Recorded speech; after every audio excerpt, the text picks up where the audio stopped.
Hi, I'm Dr. Boyce Watkins from YourBlackWorld.com. I just finished doing an interview with my good friend Wilmer Leon, who's a Howard University professor. I have a lot of respect for him. He's one of the leading political scientists in the country. And I had a thought that during the interview that I wanted to share that I hope will be helpful to those who have had similar experiences or those who can understand where I'm coming from on this. I wanted to tell a story about my older brother. He wasn't technically my older brother. He was actually my uncle, but we were 8 years apart, and we were very, very close. I looked up to him as much as any young boy could ever look up to an older brother figure. His name was Donald Couch, and Donald died last year. He died after what I have to admit was a very sad, borderline really pathetic life. He had so many challenges, and it was sort of like life just kicked him in the butt. You know, he was never able to really get both of his feet underneath him. And anyway, I remember growing up with him, and I remember when he would go to jail, and I remember him going to prison for the first time when he was about 17 to 18 years old. And I remember crying when I heard that he was going to prison.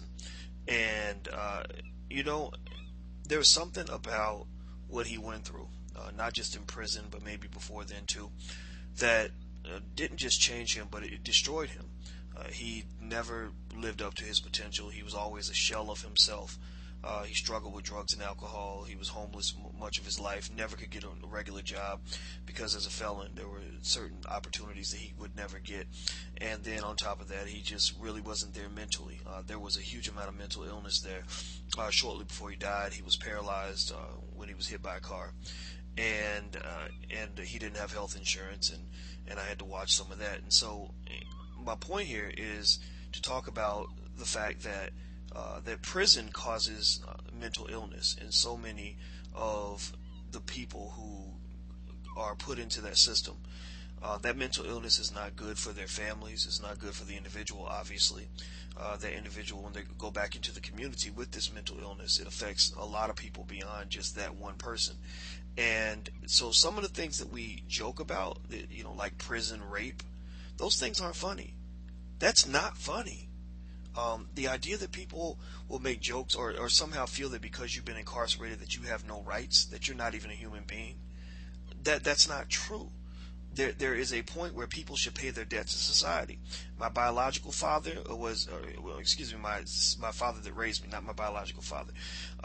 He was a police officer. I respect law enforcement. I respect law and order. That's why I'm not really a liberal, because I believe that sometimes police are doing their jobs appropriately, and I respect good police officers. And so there are times where people have to pay their debt to society, and that makes sense. But this idea that we somehow want to throw human beings down the toilet and treat them like they're less than human, destroy them for life, turn a 1-year sentence for a nonviolent offender into a life sentence of marginalization and perhaps mental illness and trauma that comes from whatever happens to them while they're behind bars, well, that's not acceptable.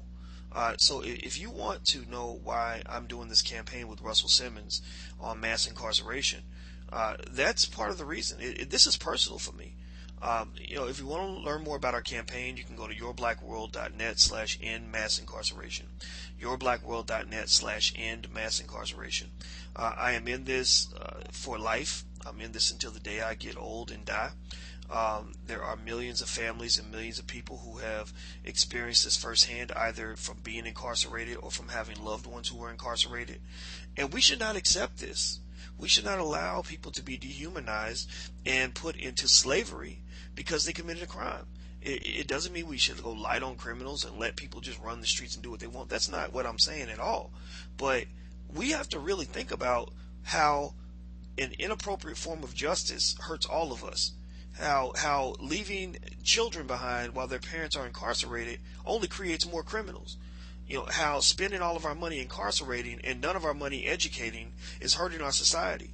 So we got to grow up on this, and we got to think more carefully about how we go about pursuing justice. Well, that's all I want to say. I'm Dr. Boyce Watkins from YourBlackWorld.net, and until we meet again, please stay strong, be blessed, and be educated. I am gone. Peace.